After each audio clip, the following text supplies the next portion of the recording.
नमस्कार, जय माता दी, राधे राधे। कैसे हैं आप सब?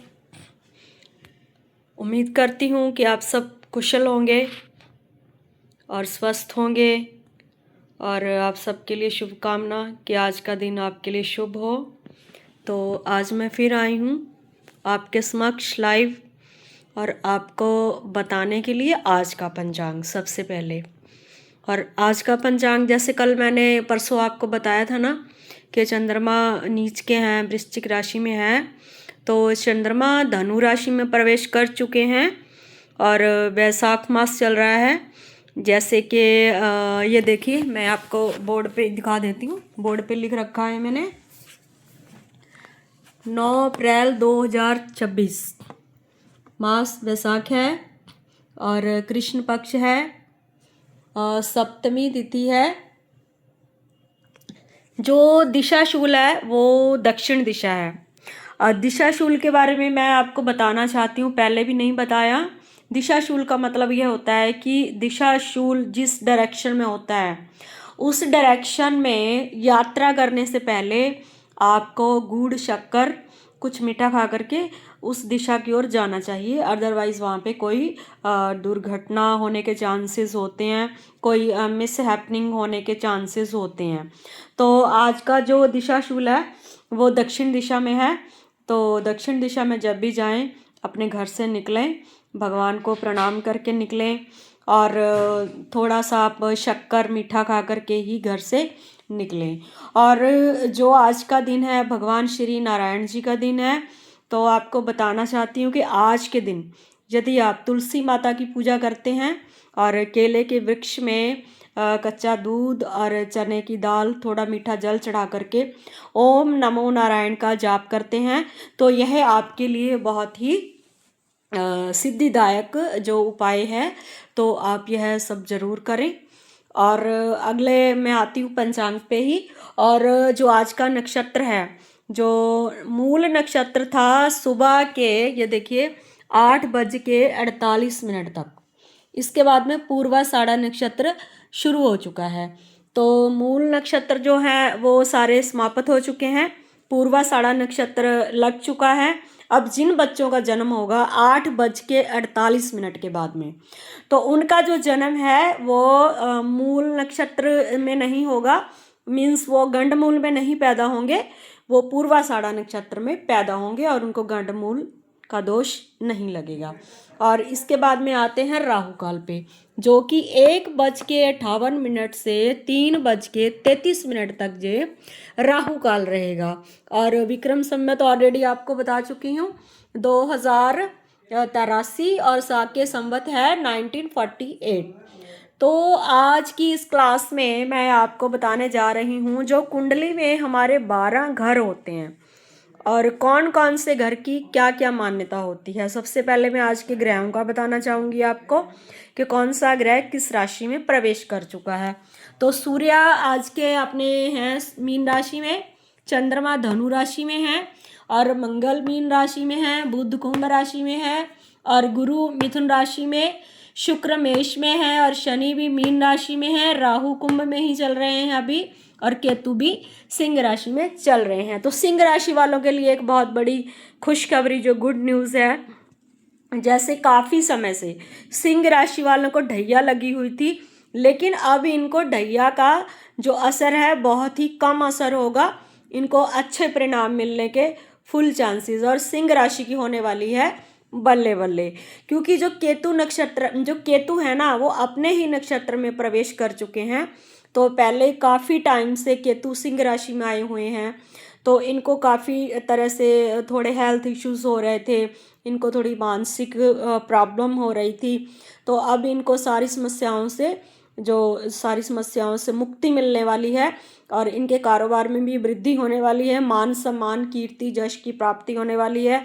बृहस्पति जो हैं देवताओं के गुरु हैं वो भी मार्गी हो चुके हैं। तो आज मैं आपको ये पंचांग बताते हुए उसके बाद में शुरू करते हैं आज की क्लास का जो चैप्टर आपको देने वाली हूँ। तो वो है जो हमारी कुंडली में 12 घर होते हैं। काल पुरुष की कुंडली, काल पुरुष की कुंडली में पहली राशि पड़ती है मेष और जो पहला घर होता है, जो पहला घर होता है इंसान का, जो पूरा बॉडी होता है जिससे शरीर बनता है, मीन्स मान लो फॉर एग्जांपल किसी की लग्न राशि जो है मेष है तो उसका शरीर मंगल ग्रह से बना है। और जो दूसरा घर होता है हमारा वाणी का, कुटुंब का, परिवार का, धन का, तो अपने परिवार की, किसी के परिवार की पोजीशन कोई ज्योतिषी देखता है कि उसके परिवार के साथ उसके कैसे रिलेशन रहेंगे, उसकी धन की क्या व्यवस्था रहेगी, उसका धनेश किस राशि में बैठा है, वो बाद की बातें हैं। लेकिन अभी पहले मैं आपको कुंडली, काल पुरुष की कुंडली के 12 घरों का बता रही हूँ। तो आगे आता है तीसरा घर। तो तीसरा घर, जो ये राशियां भी मैं आपको बता रही हूँ, तो जो तीसरा घर होता है छोटे भाई बहनों का होता है, छोटी यात्राओं का होता है, और आपके पड़ोसियों का होता है, आपके नौकर चाकर, आपके सर्वेंट्स के साथ आपके कैसे रिलेशन है, और आपके नौकर आपके लिए वफादार है या नहीं है। बहुत बार हमने सुना है ना कि किसी का नौकर जो है चोरी करके भाग गया, या उनके घर में कोई भी वारदात करके वो भाग गया। इट मीन्स जो तीसरे घर का स्वामी है वो कहीं ना कहीं पीड़ित है, और वहाँ पे राहु या शनि का दुष्प्रभाव है, तो वो इस वजह से होता है। अब आगे चलते हैं चौथे घर पे। जो काल पुरुष की कुंडली में जो चौथा घर है वो सुख का घर होता है, वाहन का घर होता है, जनता का घर होता है, माता का घर होता है, प्रॉपर्टी का घर होता है। आपका घर कितना बड़ा होगा, छोटा होगा, बड़ा होगा, आपका किराए का घर, जो आपका कभी अपना घर भी बनेगा या नहीं बनेगा, ये सारी चीज़ें जो काल पुरुष की कुंडली के चौथे घर से देखते हैं। और अब मैं आ रही हूँ पांचवें घर पर। जो पांचवा घर होता है कुंडली का, वो हमारे प्रेम संबंधों का होता है, मंत्र शक्ति का होता है, हमारे इष्ट देव का होता है। और पांचवा घर सबसे इम्पॉर्टेंट चीज जो हमारी लाइफ की, हमारी एजुकेशन, वो एजुकेशन का घर होता है। और इसके बाद में फिर मैं आ रही हूँ छठवें घर पे। जो काल पुरुष की कुंडली में छठवां घर किस चीज का है? ऋण का होता है, शत्रुओं का होता है, और रोग का होता है। ये तीनों चीजें छठवें घर से देखी जाती हैं। और वैसे भी छठवें घर में अगर कोई पापी ग्रह बैठ जाए, जैसे राहु बैठ जाए, शनि बैठ जाए, क्रूर ग्रह बैठ जाए, जैसे मंगल भी बैठ जाए, सूर्य भी बैठ जाए, ये सारे ग्रह यहाँ पे अच्छा फल करते हैं। उसके बाद में आते हैं सातवें घर पे।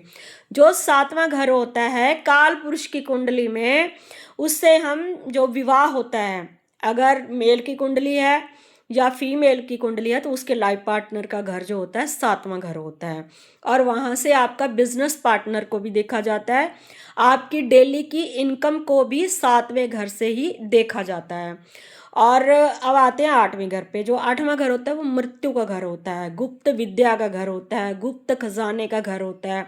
कोई गुप्त पैतृक रूप से आपको जो संपत्ति है जिसका आपको पता नहीं है, लेकिन वो गुप्त रूप से कहीं ना कहीं पड़ी हुई है, तो ये आठवें घर से देखा जाता है। और नौवां घर जो होता है आपके भाग्य का होता है, आपकी किस्मत का, आपकी लक, जो भाग्येश है, कहाँ बैठे हैं, किसके साथ बैठे हैं, किस राशि में बैठे हैं, ये तो पूरा कुंडली से देख के बताया जा सकता है। और इसके बाद में आता है 10वां घर। जो कुंडली का ये 10वां घर है, तो जो कुंडली का ये 10वां घर है, ये होता है आपके कर्म स्थान का। आपका रोजगार हो गया कि आप कौन सी नौकरी करेंगे, बिजनेस करेंगे, जॉब करेंगे, क्या करेंगे, तो इसको हम नौकरी का भाव भी मान सकते हैं, आपकी इनकम का भाव भी मान सकते हैं। लेकिन इनकम का भाव ज़्यादा देखते हैं 11वें भाव से। तो 11वां भाव होता है सोशल नेटवर्किंग का, आपका कितना बड़ा सोशल नेटवर्क होगा। और 11वें भाव से आपकी इनकम भी देखी जाती है, आपका लाभ भी देखा जाता है वहाँ से, और कितने बड़े बड़े लोगों के साथ आपके बिजनेस से संबंध जुड़ेंगे, आपको कितना लाभ हो सकता है शेयर मार्केट में या कैसे भी। इसके लिए जो आपकी कुंडली का 11th हाउस बहुत ही स्ट्रांग होना जरूरी है। और इसके बाद में आते हैं 12वें भाव से। 12वां भाव होता है जेल यात्रा का, विदेश यात्रा का, कर्जों का, ऋणों का। और 12वें घर से हम मोक्ष को भी देखते हैं। यदि 12वें घर में जैसे केतु बैठ जाए, तो ये मान लीजिए कि आपका ये जो जन्म हुआ है सब कुछ इक्वल करने के लिए आप इस दुनिया में आए हैं, और आपको मोक्ष की प्राप्ति होगी। तो आज की इस क्लास में, आज के चैप्टर में इतना ही। फिर कल आती हूँ आपके लिए एक नया चैप्टर लेकर। आज का दिन आप सबके लिए मंगलमय हो, और आप सबकी जो इच्छा है, मनोकामना है, भगवान इसी जन्म में पूरी कर दे। जैसे कि मैं भगवान से हमेशा यही प्रार्थना करती हूँ कि हे प्रभु, इसी जन्म में आप मेरी सारी डिज़ायर्स को फुलफ़िल कर दीजिए, ताकि जो अंत समय है वो बहुत ही अच्छा हो, आरामदायक हो, सुखदायक हो। क्योंकि मृत्यु के समय इंसान के दिमाग में जो टेंशन रहती है, श्रीमद् भागवत गीता में भगवान श्री कृष्ण जी ने अर्जुन को बताया है। तो जो इंसान का जो लास्ट मोमेंट में, मृत्यु के समय जो विचार उसके दिमाग में, उसकी बुद्धि में रहता है, उसी हिसाब से उसका जो नेक्स्ट बर्थ जो है वो निर्धारित होता है। तो इतना बताते हुए जय माता दी। ओम नमो नारायण, ओम नमः शिवाय।